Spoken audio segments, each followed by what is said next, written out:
네, 반갑습니다. 저는 AWS에서 테크 이벤저리스트를 하고 있는 윤석찬이라고 하고요. 오늘 소프트웨어 교육 현장에서 일하시는 분들을 위해서 클라우드 시대에 글로벌에서 어떻게 AI 교육을 좀 활용하고 있는지 좀 알려드리도록 하겠습니다. 제가 다니고 있는 AWS라고 하는 회사는 아마존 웹 서비스의 약자고요. 아마존에서 하고 있는 클라우드 컴퓨팅 사업부입니다. 그 개발자들이 조금 더 낮은 가격에 원할 때마다 언제든지 컴퓨팅 파워를 쓸 수 있도록 도와주는 그런 서비스인데요.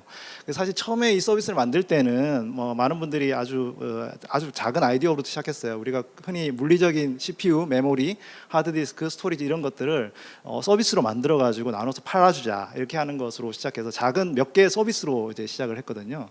그래서 이 클라우드 컴퓨팅이라는 것 자체가 전기나 수도처럼 우리가 원할 때도 언제든지 그 필요한 만큼만 쓰고 비용을 지불하는 그런 대용량 서비스를 말합니다. 교육 분야에서도 이 클라우드 컴퓨팅을 많이 활용을 하고 있습니다. 되게 오늘 제가 소개해드릴 몇 개 교육 스타트업에서도 쓰고, 그다음에 온라인 교육을 할 때도 이 그 많은 학생들한테 그 컴퓨팅을 항상 이렇게 구매해서 이렇게 쓰기가 힘들잖아요. 그럴 때 이제 클라우드 컴퓨팅을 쓰고요.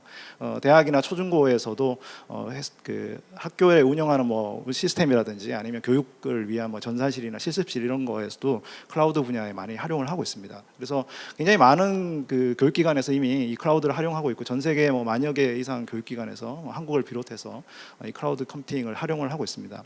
그래서 아까 제가 그 앞에 몇 가지 서비스로 시작을 했다고 말씀을 드렸는데, 지금은 이 그냥 CPU, 메모리, 하드디스크 이런 것만 이렇게 클라우드로 제공하는 게 아니고 뭐 인공지능, 그다음에 미디어, 그다음에 뭐 모바일, 그다음에 이런 모든 도구들에서 약 한 뭐 170개가 넘는 서비스가 있습니다. 이게 많은 서비스가 제공하고 있기 때문에 우리가 어떤 아이디어가 있으면 그걸 바로 클라우드에서 찾아서 구현할 수 있는 그런 장점이 있겠습니다. AI가 사실은 클라우드에 의해서 굉장히 변화가 심하다고 저희 이제 아마존의 버너보게스 CTO께서 그런 이제 얘기를 해주셨어요. 이게 황금기를 사실은 클라우드가 만들고 있다고 얘기하는데, 사실 그 이유가 뭐냐면은 최근에 우리가 딥러닝이라고 하는 그런 발전을 하게 된 이유가, 딥러닝이 사실은 굉장히 오래된 기술이었어요. 그렇지만 최근에 이 클라우드가 제공해주는 컴퓨팅 용량, 그리고 굉장히 많은 데이터를 통해서 그 기계 학습을 할 수 있게끔 됐기 때문에 우리가 이 딥러닝이 그 엄청나게 그 기술적으로 발전하게 됐는데요. 사실 많은 분들이 이런 그 딥러닝 모델을 실제로 만들어서 학습을 하려고 하면 굉장히 큰 컴퓨팅 파워가 필요합니다. 제가 보여드리는 이것이 엔비디아에서 만든 A100 그 V100이라고 하는 GPU 카드인데, 실제로 구매하려고 하면 이 카드 하나가 한 1,500만 원 정도 해요. 근데 실제로 이게 CPU 100개의 연상 능력을 갖고 있거든요. 그러면은 이거를 그 클라우드에 쓰면 얼마나 될까? 요거를 똑같은 걸 이제 클라우드에서 사용하면 시간당 5불 정도에 사용할 수 있고, 만약에 우리가 이게 CPU 2,000개의 연상 능력이 필요한 모델을 학습을 하고 싶다고 하면 시간당 100불이면 쓸 수가 있어요. 근데 문제는 이것도 좀 적지 않은 비용이죠. 그래서 그 클라우드 회사들은 기본적으로 많은 컴퓨팅 파워를 들고 있습니다. 그래서 싼 값에 제공할 수 있도록 제공을 해드리는데, 리스트 프라이스가 $5로 하더라도 남아 있는 자원들을 우리가 사용을 하게 될 때는 70% 할인된 가격에 이렇게 사워서 쓸 수가 있습니다. 그러면 아까 CPU 2,000개 되는 그런 컴퓨팅 용량을 $30면 충분히 쓸 수 있는 그런 장점이 있는 거죠. 그래서 이런 어떤 그 클라우드가 주는 이런 그 인프라의 자유도를 가지고 굉장히 많은 교육의 구현이 일어나고 있거든요. 그래서 제가 초기에는 먼저 교육 스타트업들이 어떤 일을 하는지를 좀 소개해드리고 싶은데, 사실 교육에서 어떤 회사들이 한다고 하면 되게 한국 같은 경우에는 그 학원들 이렇게 사교육이라든지 그냥 뭐 VOD 학습 이런 정도만 생각을 하는데요. 그 에클레라고 하는 회사는 그 학생들의 이렇게 에세이를, 미국 같은 경우에 에세이를 많이 쓰잖아요. 에세이를 써서 보내주면은 그 에세이를 보고 실시간으로 교정을 해주는 그런 기능을 제공을 해주고 있어요. 이게 이제 텍스트를 신경망으로 학습을 해서 나온 것들을 해주고 학생들의 학습 그 교구로 충분히 사용할 수 있고요. 또 이 듀오링고라는 회사는 그 많은 분들이 아실 거예요. 이게 맞춤형으로 학생들한테 그 다국어의 언어를 학습시켜 주는 거거든요. 그래서 다른 나라 언어를 배울 때 몇 번의 클릭만 하면은 이제 이 학생의 성향을 보고 바로바로 이제 다음 그것들을 예측을 해서 데이터를 해서 해주고 있고, 굉장히 많은 3억 명 이상들의 학생들이 클라우드의 그 백그라운드에 있는 그 시스템을 통해서 사용을 하고 있습니다. 또 한국 같은 경우는 이제 제가 메스프레소라는 회사를 하나 소개해드리고 싶은데, 이 회사는 교육 스타트업인데 그 원래는 이거를 수학 문제를 풀이해주는 사람 선생님을 연결해주는 앱이었어요. 근데 이 딥러닝 학습을 해서 OCR로 그 문제를 풀면 바로 그 비슷한 유형의 문제를 바로 이렇게 추천을 해줘서 학생들이 빨리 그 문제 유형을 알아서 이제 추천해주는 그런 기능을 하는 겁니다. 제가 이제 마침 이제 국영수에 해당되는 이 서비스들을 제가 소개를 해드렸는데 굉장히 교육적인 측면에서 이런 부분이 굉장히 중요하고요. 그래서 이 교육 스타트업이라는 것이 최근에는 흔히 이제 사교육을 위해 지원하는 게 아니라 학생들의 진짜 AI 학습 그리고 교사들의 어떤 역할을 분담해 주는 역할로 굉장히 다양한 아이디어들을 구현을 하고 있습니다.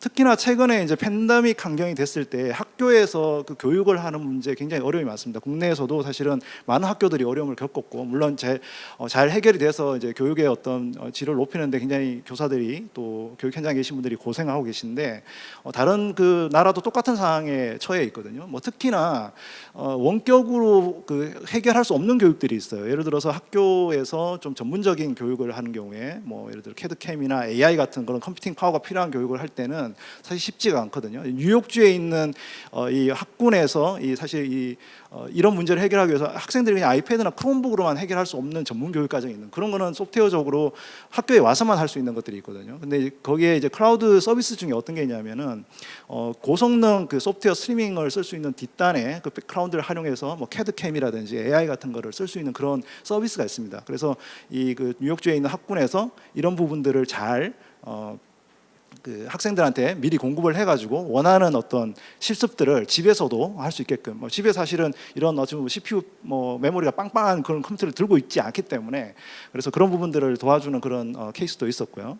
또 한 가지는 이제 그 학생들이 아무래도 집에 있다 보니까 집에서 교육청이라든지 아니면 학교에 지원을 하기 위해서 전화를 하는데, 미국 시스템 같은 경우에는 이제 학교에 직접 하지 않고 어떤 그 교육부에서 그런 부분들을 그 맞춤형으로 콜센터를 운영하고 있어요. 근데 사실 뭐 학생들이 학교 다닐 때는 그런 게 중요하지 않다가 갑자기 애들이 집에서 공부를 하기 시작하니까 전화가 많이 이제 오는 거예요. 그래서 로스앤젤레스의 가장 큰 교육구인 이제 LA 그 유니파이드 같은 경우에는 이 1,000통 하루에 평균 1,000통 필요하면 일수량 4만 건 이상의 그 수요 전화를 처리를 해야 되는데 이런 그거를 처리할 때도 원래 콜센터 같은 경우는 전화를 받아주는 사람이 필요합니다만은 이 그 클라우드 서비스 중에 보면은 이 콜센터를 클라우드로 이렇게 몇 번의 클릭만 하면은 만들어지고 그다음에 필요한 어떤 그 정보들을 그 에이전트로 이렇게 시스템적으로 이렇게 응답을 해주는 그런 종류의 시스템도 있거든요. 그래서 아까 그 LA 유니파이드 같은 경우에 몇 개월 안에 이 시스템을 구축을 해가지고 그 학생들, 학부모들한테 대응을 하는 케이스도 있습니다.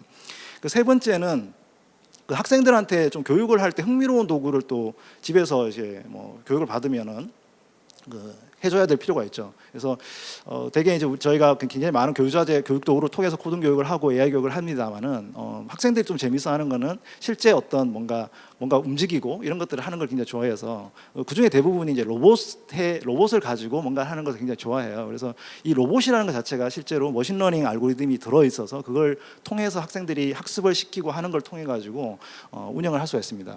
그래서 이제 AWS에 보면 굉장히 많은 서비스가 있다고 말씀드렸잖아요. 지금도 몇 개 소개해드리고 있는데 그 중에 로보메이커라는 서비스가 있습니다. 이거는 학생들이 그 콘솔에 들어가면은 내가 원하는 모델, 특히 지금 이제 보여드리는 거는 바닥을 청소한 로봇 청소기의 그 시뮬레이터를 보여드리고 있는데, 사실 이것들을 이제 학생들이 교체를 해가지고 이거를 어떻게 하면 좀 더 쉽게 그 애들이 더 효율적으로 로봇 청소를 하는지를 알고리즘을 교정해 볼 수 있는 그런 어떤 서비스가 되겠습니다.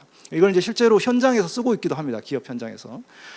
또 한 가지 제가 좀 더 쉽다라는 걸 보여드리기 위해서 그 하나 말씀을 드리면, 저희가 그 콘솔 계정을 가지고 클라우드 콘솔에 들어오면은 다양한 것들을 실제로 해볼 수가 있어요. 제가 보여드리는 게 이제 아마존 레커그니션이라고 하는 건데, 사진에 들어있는 객체, 이게 어떤 장면에 어떤 내용들이 들어있는지를 미리 이렇게 확인해 줄 수 있습니다. 그럼 내가 찍은 사진을 올리면 바로 이제 그것들을 이렇게 처리할 수 있고, 이거를 이제 코딩을 좀 잘하는 학생들이면 여기 있는 그 데이터들을 바로 API로 제공을 해주거든요. 그러면 그거를 바로 애플리케이션 연결해가지고 실제로 내가 만들 수도 있습니다. 실제로. 그래서 이런 다양한 기능들을 바로 그 클라우드 서비스에서 활용을 받을 수가 있어요.